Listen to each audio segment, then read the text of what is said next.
Hello नमस्कार दोस्तों, मैं हूं आनंद कुमार और आप देख रहे हैं विजय इंस्टीट्यूट।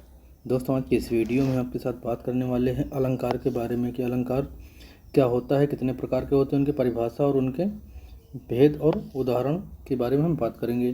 सबसे पहले बात करते हैं अलंकार किससे बना है।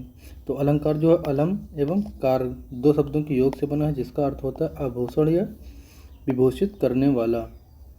अब बात करते हैं हम अलंकार किसे कहते हैं। तो अलंकार किसे कहते हैं, जिन उपकरणों का शैलियों से काव्यों की सुंदरता बढ़ाई जाती है, उन्हें ही हम क्या कहते हैं, अलंकार कहते हैं। अलंकार के कितने भेद होते हैं। तो अलंकार के मुख्य रूप से दो ही भेद होते हैं। अलंकार के कितने भेद होते हैं। अलंकार के मेन दो भेद होते हैं। पहला कौन सा होता है, शब्दालंकार, दूसरा होता है अर्थालंकार। शब्दालंकार क्या होता है, तो जहाँ शब्दों में अलंकार हो, अलंकार में शब्द विशेष को बदल दिया जाए तो अलंकार नहीं रह जाता। शब्दालंकार के अंतर्गत जो अलंकार आते हैं, या फिर हम कह लेंगे शब्दालंकार के भेद कौन कौन से होते हैं। इसके भेद शब्दालंकार के कौन कौन से होते हैं। तो शब्दालंकार के टोटल 6 भेद होते हैं। किसके, ये शब्दालंकार है। शब्दालंकार पहला भेद क्या होता है, अनुप्रास अलंकार, दूसरा यमक, तीसरा श्लेष अलंकार, चौथा पुनरुक्ति और पांचवा प्रश्न अलंकार और छठवां है सुरमैत्री। ये 6 मेन होते हैं, बाकी आदि में अन्य भी कुछ हैं। सब अर्थालंकार क्या होता है, अर्थालंकार में जहाँ अलंकार अर्थ पर आश्रित हो, अर्थात जहाँ वहाँ पर अर्थालंकार होता है। इस अलंकार में शब्दों में परिवर्तन कर देने पर अर्थ भी नहीं बदलता है। मतलब जब मान लो शब्द में परिवर्तन कर देंगे तो उसका अर्थ जो है नहीं बदलेगा।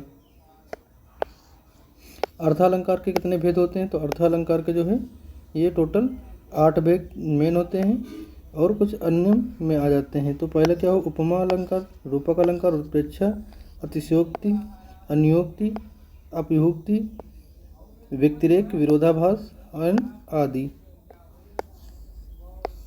अनुप्रास अलंकार के बारे में देखते हैं। अनुप्रास अलंकार क्या होता है और उसके उदाहरण क्या होते हैं। तो अनुप्रास अलंकार इस प्रकार के अलंकार में किसी व्यंजन वर्ण की आवृत्ति होती है। आवृत्ति का अर्थ दोहराना होता है, जैसे तरनी, तनुजा, तट, तमाल, तरुवर, बहुछाए।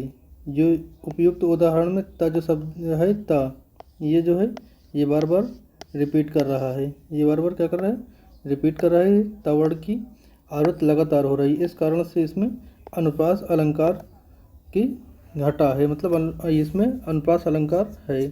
क्यों है, क्योंकि चित्ता शब्द की आवृत्ति कई बार हुई है। अनुप्रास अलंकार के उदाहरण की बात करें तो अनुप्रास अलंकार के कुछ उदाहरण जैसे प्रसाद के काव्य कान की काल की कनकहे लगती नजर आती है, या फिर तारु चंद्र की चंचल किरणें खेल रही हैं जलथल में, या फिर मुदित महिपत मंदिर आए सेवक सचिव सुमंत बुलाए, या फिर अगला है बदों गुरुपद, बदों परागा, सुरुचि सुबास, सरस अनुरागा। तो ये जो है ये सब अनुप्रास अलंकार के उदाहरण है। क्योंकि कभी कभी आपसे सीधा उदाहरण दे दिया जाता है, पूछ लेता है कि ये किस अलंकार का उदाहरण है। जैसे इसमें ये यहाँ पर का जो है लगातार आवृत्ति हुई है, यहाँ पर जो है च वर्ण की आवृत्ति हुई है, यहाँ पर म वर्ण की आवृत्ति हुई है, यहाँ पर जो है ये स शब्द की सा वर्ण की आवृत्ति लगातार हुई है। तो यहाँ पर क्या है, अनुप्रास अलंकार इन सभी उदाहरणों में। अब हम बात करते हैं यमक अलंकार क्या होता है। यमक अलंकार क्या होता है और इसके उदाहरण। तो जिस काव्य में समान शब्द के अलग अलग अर्थों में आवृत्ति हो, वहाँ पर यमक अलंकार होता है। यानी कि जहाँ एक ही जो है शब्द जितनी बार आए उसके उतने अलग अलग अर्थ हों। मतलब कोई भी शब्द जितनी बार आएगा हर बार उसका अलग नया अर्थ होगा। जैसे कनन कनन ते सौगुनी मादकता अधिका, या खाए बौराई, या नर या पाए बौराई। तो यहाँ पर जो का है कनक कनक, यहाँ पर जो है ये इसकी आवृत्ति हुई, लेकिन एक का अर्थ क्या होता है, एक का अर्थ होता है सोना यानी गोल्ड, और एक का अर्थ होता है कनक यानी कि धतूरा।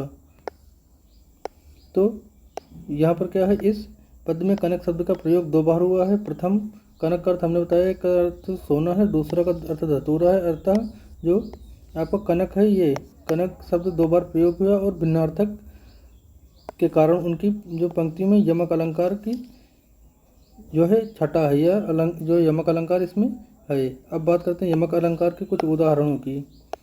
यमक अलंकार के हम कुछ उदाहरण आपको बताते हैं। जैसे माला फेरत जुग गया, फिर न मन का फेर, कर का मन का डारी दे, मन का फेर। और दूसरा उदाहरण है, किसी सोच में हो विभोर सांसें कुछ ठंडी खींची, फिर झट गुलकर दिया को दोनों आंखें मीची। तीसरा उदाहरण है, केकी रव की नुपुर ध्वनि सुन, जगती जगती की मुख प्यास। और जो है नेक्स्ट है उदाहरण, बरजीते सर मैन के ऐसे देखे मैन, हरनी के नयनन ते हरनी के ये नयन। तो इनमें सब में क्या है, इन सब में है यमक अलंकार। अब बात करते हैं श्लेष अलंकार के बारे में। श्लेष अलंकार क्या होता है और उसके उदाहरण क्या हैं। तो श्लेष अलंकार का अर्थ होता है जो श्रेष्ठ का, इसका अर्थ होता है चिपकना। जिस प्रकार से एकाधिकार अर्थ हो उसे श्लिष्ट या श्लिष्ट शब्द कहते हैं। और जो श्लेष है इसके दो भेद होते हैं, श्लेष अलंकार और अर्थालंकार। श्लेष जो है शब्द श्लेष में क्या होता है, जहाँ पर एक शब्द अनेक अर्थों में प्रयुक्त हो वहाँ पर जो है शब्द श्लेष होता है। जैसे रहीमन पानी राखिए, बिन पानी सब सून, पानी गए न उभरे, मोती मानुष चूर्ण। तो इसमें जो है कौन सा अलंकार है, इसमें श्लेष अलंकार है। दूसरी पंक्ति में जो है ये जहाँ पर पानी शब्द, इसका क्या है, पानी एक श्लिष्ट शब्द है जो कि प्रसंग के अनुसार तीन अर्थ दे रहा है। तीन अर्थ कौन कौन से, मोती के अर्थ में क्या है, मोती के अर्थ में है चमक है, मनुष्य के अर्थ में प्रतिष्ठा है, और आपका चूने के अर्थ में आपका जल है। चूने के अर्थ में क्या है, जल है। एक मिनट रुकिएगा, ये जो चूने हैं इसका अर्थ जल है। इस एक शब्द के अनेक अर्थों का बोध कराए वहाँ पर क्या होता है, श्लेष अलंकार। जहाँ पर एक शब्द के अलग अलग अर्थ निकले वहाँ पर क्या होगा, श्लेष अलंकार होगा।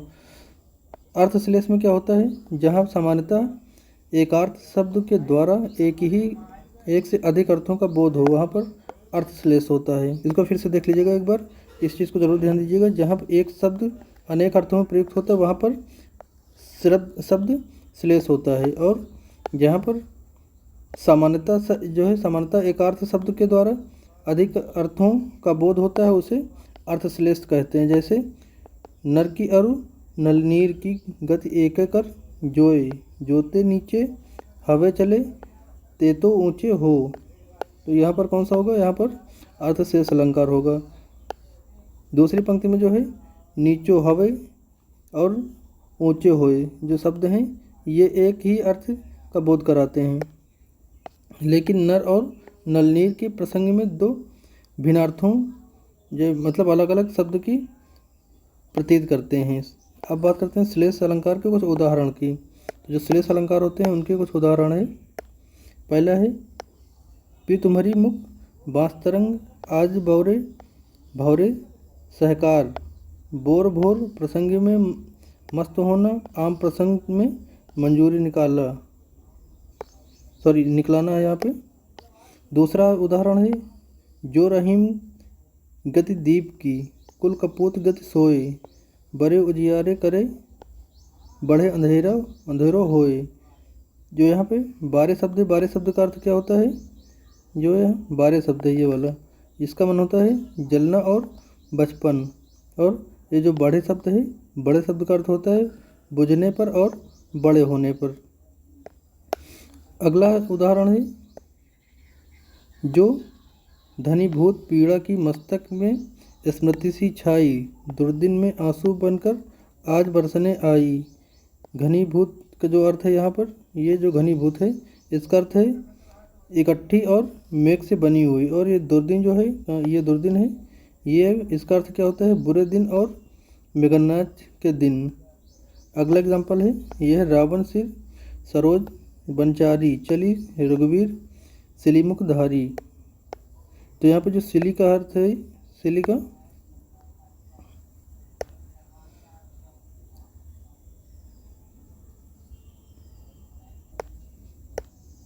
ये जो श्लीमुख है, इस श्लीमुख का दो अर्थ हैं, एक है बाण, दूसरा है भ्रमर।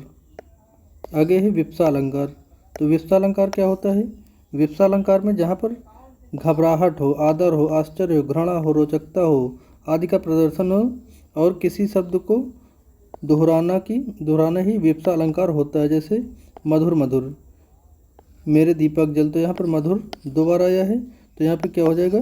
विप्सा अलंकार। विप्सा अलंकार को ही पुनरोक्ति या प्रकाश अलंकार कहते हैं। पुनरोक्ति क्यों कहते हैं? क्योंकि इसकी जो है बार बार आवृत्ति होती है, बार बार आता है, इसलिए इसे पुनरुक्ति अलंकार भी कहते हैं। विप्सा अलंकार के उदाहरण बात करें तो विप्सा ये होगा विहक विहक फिर चहर उठे ये पुंज पुंज, कल कुंजित कर उर निकुंज चिर सुभंग सुभंग। तो यहाँ पर ये शब्द जो हैं ये बार बार आ रहे हैं, तो इसलिए यहाँ पर क्या होगा? यहाँ पर विप्सा अलंकार होगा। अब देखते हैं प्रश्न अलंकार। प्रश्न अलंकार और इसके उदाहरण, यदि पद में प्रश्न किया जाए तो उसे प्रश्न अलंकार कहते हैं। जैसे जीवन क्या है? निर्झर है, मस्ती ही इसका पानी। तो यहाँ पर जब प्रश्नवाचक आ गया तो ये हो गया प्रश्न अलंकार, हालांकि जल्दी पूछा नहीं जाएगा। प्रश्न अलंकार के उदाहरण क्या हैं? उनके आशय की ताह मिलेगी, जिसको जनकर जननी ही जान न पाई जिसको। तो यहाँ पर क्या हो गया? प्रश्नवाचक, तो इसलिए क्या हो गया? प्रश्न अलंकार। दूसरा एग्जाम्पल है, कौन रोक सकता है उसकी गति, गरज उठते जब मेघ, कौन रोक सकता है विपुल नाद। तो यहाँ पर भी प्रश्नवाचक आ गया, इसलिए कौन सा अलंकार होगा? प्रश्न अलंकार होगा। अगला एग्जाम्पल है, कह रहा है कि मुझसे मिलने को कौन विकल, मैं को किसके हिट चंचल। तो यहाँ भी प्रश्नवाचक चिन्ह है। अगला एग्जाम्पल है, एक बात पूछें उत्तर दोगे, तब कैसे सीख दसना विष कहाँ पाया। तो यहाँ पर प्रश्नवाचक सभी में आ रहा है, तो इसलिए यहाँ पे क्या होगा? प्रश्न अलंकार हो जाएगा। अब हम बात करते हैं उपमा अलंकार के बारे में और उसके उदाहरण के बारे में। तो उप का अर्थ क्या होता है? उप का अर्थ होता है समीप से, और माँ का सौतुल्य देखना होगा। फिर से देखिए, जो यहाँ पर उपमा है, जब इतना उप का अर्थ क्या होता है? उप का अर्थ होता है आपका समीप से, और ये माँ का अर्थ होता है ये तौलना होता है। तौलना, माँ का अर्थ होता है तौलना। उपमा का अर्थ है एक वस्तु दूसरी वस्तु को रखकर समानता दिखाई जाती है, वहाँ पर उपमा अलंकार होता है। जैसे किसी शब्द का किसी शब्द से या फिर किसी वस्तु का किसी वस्तु से जब जो है तुलना की जाती है, तो वहाँ पर क्या होगा? उपमा अलंकार होगा। साधारणतः उपमा के कितने अंग होते हैं? 4 अंग को होते हैं। उपमा के कितने अंग होते हैं? 4। कौन कौन से होते हैं? उपमेय पहले होता है, पहला होता है उपमेय। उपमेय क्या होता है? जिसकी उपमा दी जाए, अर्थात जिससे समानता दूसरे पदार्थ से दिलाई जाती है, उसे कहते हैं उपमा। जैसे कर कमल सो कोमल है, इस उदाहरण में जो कर है, कर क्या है? ये उपमेय है। कर क्या है? उपमेय है। दूसरा होता है उपमान, इसमें जिसमें उपमा दी जाए, अर्थात उपमेय को जिसके समान बताया जा रहा हो, तो वहाँ पर क्या होगा? उपमान होगा। जैसे उदाहरण था ये वाला, ये कह रहा है कि कमल जो है ये क्या है? कमल, ये वाला ये क्या है? उपमान है। फिर से देखिएगा एक बार, जो ये कर है ये क्या होगा? उपमेय हो जाएगा, और ये क्या हो जाएगा? ये हो जाएगा उपमान। अर्थात हम कह सकते हैं कि जिसकी उपमा दी जाए, जिसकी उपमा दी जाए वो क्या होगा? उपमेय होगा, और जिसके लिए दी जाए, जिससे तुलना की जाए, हो जाएगा उपमान। आगे है साधारण धर्म। तो साधारण धर्म क्या होता है? धर्म का अर्थ हिज जो है प्रकृति या गुण होता है। जो धर्मार्थ होता है, इसमें धर्म का अर्थ क्या होता है? ये होता है प्रकृति या गुण। उपमेय और उपमान में विद्यमान समान गुण होते हैं, और इन्हें ही साधारण धर्म कहा जाता है। उदाहरण में जो ये उदाहरण था, देखिएगा, ये जो उदाहरण था कर कमल सा कोमल, तो इसमें जो है कमल और कर, जो ये कमल और कर दोनों हैं, इसमें क्या है? दोनों में समान धर्म क्या है? कोमलता है। अब चौथा बचता है आपका, इसमें भी आपका वाचक। तो वाचक क्या होता है? वाचक होता है उपमेय और उपमान के बीच समानता बताने के लिए जिन वाचक शब्दों का प्रयोग किया जाता है, उन्हें ही वाचक कहते हैं। जैसे इसमें क्या था एग्जाम्पल? ये एग्जाम्पल में क्या था? वाचक, तो वाचक यहाँ पे था जो ये लिखा है सो, यहाँ पर ये सो ही वाचक है। अब हम बात करते हैं उपमा अलंकार के उदाहरण की। तो उपमा अलंकार के उदाहरण कौन कौन से हैं? नील गगन सा सात हृदय था हो रहा, तो ये हो गया उपमा अलंकार का उदाहरण। पहला। दूसरा क्या होगा? मुख बाल रवि सम लाल होकर ज्वाला सा बोधित हुआ। तीसरा एग्जाम्पल है मखमल के झूल पड़े हाथी सा टीला। और चौथा एग्जाम्पल है तब तो बहता समय सिला जज सम जज जम जाएगा। तो ये हो गया आपके उपमा अलंकार। अब हम बात करते हैं रूपक अलंकार की। तो रूपक अलंकार में क्या होता है? जब उपमेय का उपमान का निषेध रहित जो है आरोप करते हैं तब वहाँ पर रूपक अलंकार होता है। उपमेय में उपमान का आरोप का अर्थ क्या होता है? दोनों में भिन्नता या अभेद दिखना हो, इसमें आरोप में निषेध नहीं होता है। जैसे यह जीवन क्या है? निर्झर। तो इसमें क्या होगा? आपका रूपक अलंकार होगा। रूपक अलंकार के उदाहरण कौन कौन से हो गए? तो मैया में तो चंद्र खिलाना लय हैं। दूसरा है चरण कमल बंदो हरिदाई हरिराई। तीसरा है राम कृपा भव निशा सिरानी। चौथा एग्जाम्पल है प्रेम सलिल के द्वेष का सारा मल धुल जाएगा। तो ये सभी क्या हैं? रूपक अलंकार के एग्जाम्पल हैं। अब हम बात करते हैं उत्प्रेक्षा अलंकार के उदाहरणों की। उत्प्रेक्षा अलंकार और उसके उदाहरण। तो जहाँ पर उपमेय में उपमान की संभावना का वर्णन हो वहाँ पर उत्प्रेक्षा अलंकार होता है। उत्प्रेक्षा के वाचक पद या लक्षण क्या होते हैं? पंक्ति में ज्यों मानो इव मनु जनु जान पड़ता है इत्यादि जो है जब शब्द हैं तो वहाँ पर उत्प्रेक्षा अलंकार होता है। जैसे एग्जाम्पल क्या है? जो है सखी सोहत गोपाल गुंजन की माल 12 लसत मनो दिए दानानल की ज्वाल। यहाँ पर क्या है? उपमेय क्या है? उपमेय गुंजन की माल है। उपमेय क्या है? गुंजन की माल है। और उपमान क्या है? उपमान है आपका ज्वाला, और इसकी संभावना प्रकट की गई है, इसलिए यहाँ पे क्या होगा? उत्प्रेक्षा अलंकार होगा। उत्प्रेक्षा अलंकार के कुछ उदाहरण भी हैं, देख लीजिए। पहला है नील परिधान बिच सुकुमारी खुल रहा है मृदुल अध खुला अंग खिला हो ज्यों बिजली के फूल मेघवन बीच गुलाबी रंग। तो ये हो गया आपका पहला एग्जाम्पल। दूसरा क्या है? दूसरा है पद्मावती सब रखी सखी बुलाई जन फुलवारी सबे चली आई। तीसरा है सोहत ओढ़े पीत पट्ट श्याम सलोने गात मनु नीलमणि साइल पर आवत प्रायो प्रभात। चौथा एग्जाम्पल है, कह रहा है कि पता भवन ते प्रकट भय तही अवसर देव भाई मनु निकसे जगु विमल विदु जलद पटल बिल गाए। तो ये हो गया आपका चौथा जो है एग्जाम्पल। अब हम बात करते हैं अतिशयोक्ति अलंकार की। अतिशयोक्ति अलंकार और उसके उदाहरण में क्या है? जहाँ अतिशयोक्ति अलंकार क्या होता है? जहाँ पर किसी बात का वर्णन काफ़ी बढ़ा चढ़ा कर किया जाए तो वहाँ पर अतिशयोक्ति अलंकार होगा। जैसे एग्जाम्पल क्या है? आगे नदी पड़ी अपार घोड़ा कैसे उतरे पार राणा ने सोचा इस पार तब तक चेतक था उस पार। तो यह महाराणा के घोड़े की बात की जा रही। कह रहा कि आगे नदी बड़ी अपार यानी कि नदी बहुत बड़ी, घोड़ा कैसे हम ले जाएंगे उतार के उस पार। जब तक राणा ये सोच रहे थे तब तक उनका जो घोड़ा था चेतक वो पहुंच गया उस पार। तो यहाँ पर बात को बढ़ा चढ़ाकर बताया गया है, इसलिए यहाँ पर अतिशयोक्ति अलंकार होगा। और इसके एग्जाम्पल की बात करें तो इसके एग्जाम्पल, पहला एग्जाम्पल है बांधा था विद को किसने इन काली जंजीरों से मणि वाले फड़ियों के मुख क्यों भरा हुआ है हीरों से।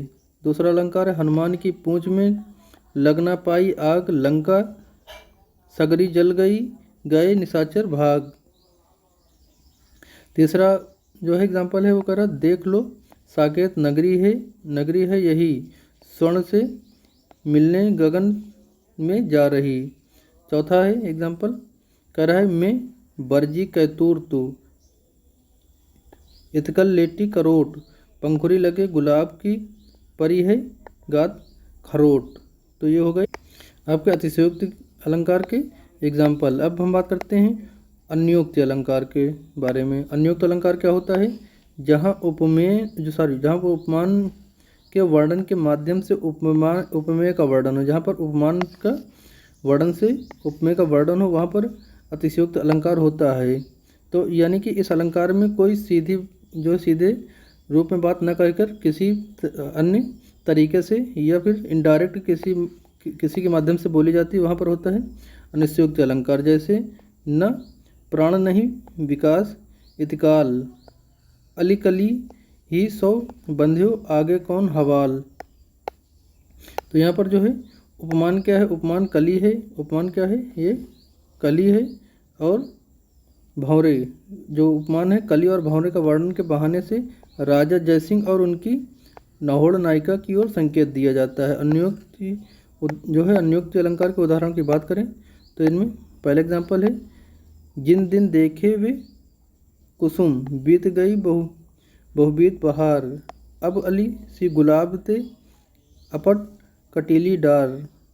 दूसरा एग्जाम्पल है, इतिहास अटक्यों रहत अली गुलाब के मूल, अइहें फेरी बसंत ऋतु इन डारन के मूल। चौथा जो इसका एग्जाम्पल है, भयो सरित पति सलिलपति अरु रतनन की खानी, कह बड़ाई समुद्र की जू पैन पीवत पानी।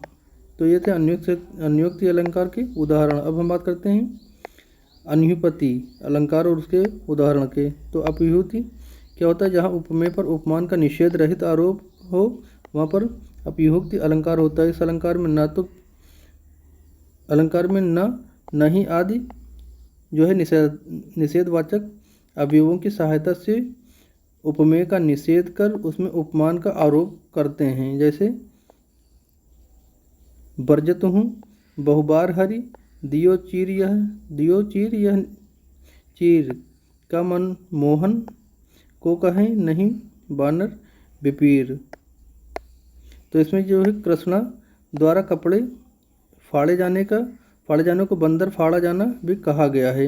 यहाँ पर इसके एग्जाम्पल की बात करें, अपव्युक्ति अलंकार के जो एग्जाम्पल हैं तो इसमें नए सरोज ओरोज न थे मंजू मीन नहीं नयन, कथित कलांधर बदन नहीं मदनबान नहीं सायन। यहाँ पहले उपमान का जो है आरोप है, फिर उसमें उपमेय का निषेध है। दूसरा जो है एग्जाम्पल है, यह चेहरा नहीं गुलाब का ताज़ा फूल। ये हालांकि जल्दी पूछे नहीं जाते हैं। इसको अतिविरक्त अलंकार, इसको भी देख लेते हैं, एग्जाम्पल देख लीजिएगा। यहाँ पर उपमेय की उपेक्षा में बढ़ा चढ़ाकर वर्ण किया जाता है। जैसे प्रताप के आगे शशि मलिन रवि शीतल लागे। तो यहाँ पर जो है यश और प्रताप को उपमान शशि एवं सूर्य से उत्कृष्ट किया गया है। तो इसको देख लीजिएगा। यहाँ पर हम बात करते हैं संदेह अलंकार। संदेह अलंकार क्या होता है, जब उपमान का संशय हो तब वहाँ पर क्या होता है संदेह अलंकार। जैसे कहूँ मानवी यदि मैं तुमको तो ऐसे संकोच कहाँ, कहूँ दानवी तो उसमें है लवड़ों को लोच कहाँ, वन देवी समझूँ तो यह तो होती है भोली भली। तो यहाँ पर क्या है संदेह अलंकार है। संदेह अलंकार के कुछ एग्जाम्पल हैं, जैसे विरह अथवा यह वरदान पहला है। दूसरा है उदित मोड़ंदु वह अथवा किसी कमीनी के वदन की छिटकी जो है छटा मिट गया संदेह क्षय भर बाद ही पान कर संगीत की स्वर माधुरी। तो ये संदेह अलंकार है। बात करें विरोधाभास अलंकार और उसके उदाहरण, तो जहाँ पर बाहर से विरोध जान पड़े किंतु यथार्थ में विरोध ना हो, मतलब पढ़ने में तो लगे कि विरोध हो रहा है शब्दों का, लेकिन उसमें जो है अर्थ निकालने पर कोई विरोध ना हो, तो वहाँ पर क्या होता है विरोधाभास अलंकार होता है। इसके एग्जाम्पल हैं विरोधाभास के, जब से है आँख लगी तब से न आँख लगी, जब से है आँख लगी तब से न आँख लगी, पहला एग्जाम्पल हो गया। दूसरा है यह अथाह पानी रखता है यह सूखा सा गात्र। तीसरा है प्रियतम को समझ न कामिनी न जा सकी न ठहर सकी। चौथा इसका उदाहरण है आई ऐसी अद्भुत बेल। और अगला इसका जो एग्जाम्पल है वो है न रोक सका न विरह सका। तो ये थे अलंकार के भेद और उसके जो है अर्थ और एग्जाम्पल। तो उम्मीद करते हैं जानकारी पसंद आई होगी। अगर वीडियो के द्वारा आपको कुछ जानकारी मिली हो तो इसको लाइक और शेयर जरूर करिएगा। मिलते हैं नेक्स्ट जानकारी के साथ, तब तक के लिए जय हिंद।